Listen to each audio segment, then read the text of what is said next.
இயேசுவில் அன்புக்குரிய இறைமக்களே, இந்த தவக்காலத்தின் முதலாம் ஞாயிறாகிய இன்று இறை இயேசுவின் வார்த்தைகளை உங்கள் முன் பகிர்ந்து கொள்வதில் பெருமிதம் கொள்கிறேன்.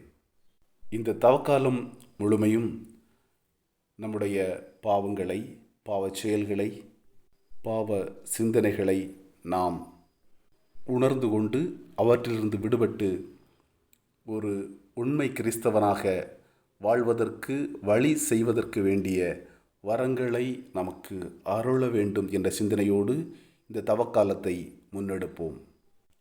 இறைவனது கட்டளைகளை பின்பற்றி வாழ்வோரின் வாழ்வு உன்னதமானது என்பதை மறைநூல் தெளிவாக நமக்கு எடுத்துரைக்கிறது. அந்த வகையிலே இன்றைய இறைவார்த்தையை வாசிக்க கேட்போம். மார்க்கு நற்செய்தி 1ஆம் அதிகாரம் 12 முதல் 15 வரை உள்ள இறைவார்த்தைகள். அக்காலத்தில் தூய ஆவியால் இயேசு பாலை நிலத்துக்கு அனுப்பி வைக்கப்பட்டார்.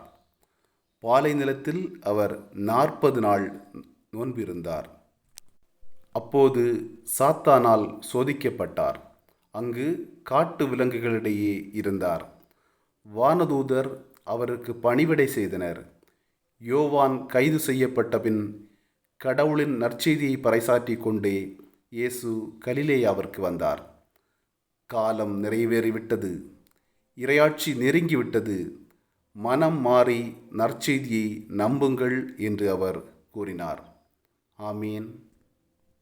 அன்பிற்குரிய இறைமக்களே, இறைமகன் இயேசு யோர்தான் நதிக்கரையிலே திருமுழுக்கு யோவானால் திருமுழுக்கு பெற்ற பின்பு தன்னுடைய பணி வாழ்வை ஏறெடுப்பதற்கு முன்பாக தன்னை தயார்படுத்தி கொள்ளும் விதமாக 40 நாட்கள் நோன்பிருக்கிறார். அவர் தன்னை வருத்தி கொண்டு உலக துன்பங்களையெல்லாம் தாம் ஏற்றுக்கொள்ள வேண்டும் என்ற சிந்தனையோடு இந்த உலகியலிலிருந்து மக்களை விடுவிக்க வேண்டும் என்ற நல்லெண்ணத்தின் அடிப்படையில் தன்னை வருத்தி கொள்ள தேர்ந்தெடுத்து கொண்ட இடம்தான் பாலை நிலம். பாலை நிலத்திலே உணவின்றி கடினமான சூழலில் காட்டு விலங்குகளுக்கு மத்தியிலே அவர் பணி வாழ்விற்காக தன்னை தயார்படுத்தி கொள்வதற்காக நோன்பிருக்கிறார். நோன்பு காலம் நிறைவுற்ற பிறகு சாத்தான் சோதிப்போராக வந்து அவருடைய மன உறுதியை சோதிப்பதற்காக இந்த உலகியலுக்கு உகந்த விஷயங்களை அவருக்கு பரிசாக அளிக்கிறேன் என்று ஆசை வார்த்தைகள் காட்டி கூறிய பொழுதும் இறைவனுடைய வார்த்தைகளின் மேல் மாறாத பற்று கொண்டிருந்த காரணத்தினால் மற்ற உலகியல் விஷயங்கள் அனைத்தையுமே துச்சமன மதித்து அவற்றை புறந்தள்ளிவிட்டு அவர் ஒரு நிலையான உறுதியான ஒரு முடிவை எடுப்பதற்கு அந்த நோன்பு சூழல் காரணமாக அமைகின்றது. அவர் சாத்தானுக்கு கூறுகின்ற மறுமொழி மிகவும் அழகான ஒரு வார்த்தை. மனிதர் அப்பத்தினால் மட்டுமல்ல, மாறாக கடவுளின் வாய்ச்சொல் ஒவ்வொன்றாலும் வாழ்வர் என்ற ஒரு கருத்தை ஆணித்தரமாக வெளிப்படுத்தியதன் மூலமாக தன்னை இறைமகனின் சித்தத்திற்கு ஏற்ப தன்னுடைய வாழ்வை மாற்றிக்கொள்கின்ற ஒரு மனிதனாக, கடவுளின் சித்தத்தை பிரதிபலிக்கக்கூடியவராக தான் மாறியிருக்கிறோம் என்பதை உறுதியுடன் வெளிப்படுத்துகிறார். இணைச்சட்ட நூல் தெளிவாக நமக்கு கூறுகிறது, நமக்கு முன்பாக நன்மையும் தீமையும் வாழ்வும் சாவும் கலந்திருக்கின்றது. நம்முடைய பணி வாழ்விற்காக, இறை வாழ்விற்காக நாம் எதை தேர்ந்தெடுக்கிறோம் என்பதை பொறுத்தே நம்முடைய செயல்பாடுகள் அமைகின்றன, நம்முடைய மீட்பு அதனுள் பிரகாசிக்கின்றது என்பதை நாம் புரிந்து கொள்ள வேண்டும். மனித உருவில் மனிதனாக பிறந்து மானிடத்தின் மீட்பிற்காகவே தன்னை அர்ப்பணித்த இறைமகன் பணி வாழ்விற்காக தன்னை தயார்படுத்தி கொள்ளும் பொழுது அவருக்கு முன்பாக வைக்கப்பட்ட உலகியல் சார்ந்த விஷயங்களிலும், உலகியல் சார்ந்த செயல்கள் மற்றும் இறைவனுக்கு உகந்த செயல்கள், இவை இரண்டிலிருந்தும் அவர் எதை தேர்ந்தெடுத்து கொண்டார், எத்தகைய வாழ்வை தேர்ந்தெடுத்து கொண்டார்.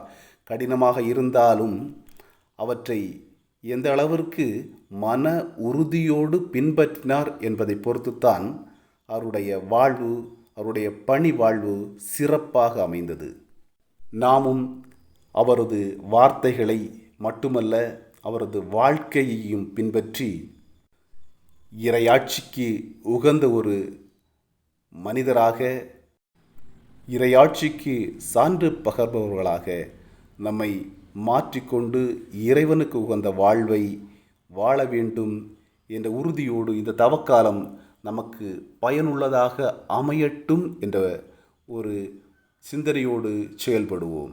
நன்மை, தீமை, உண்மை, பொய், வாழ்வு, சாவு இவை நம் முன்பாக பறந்து இருக்கின்றது. நம்முடைய அனைத்து செயல்பாடுகளிலுமே உலகியல் சார்ந்த விஷயங்கள் நிறைந்திருக்கின்றன.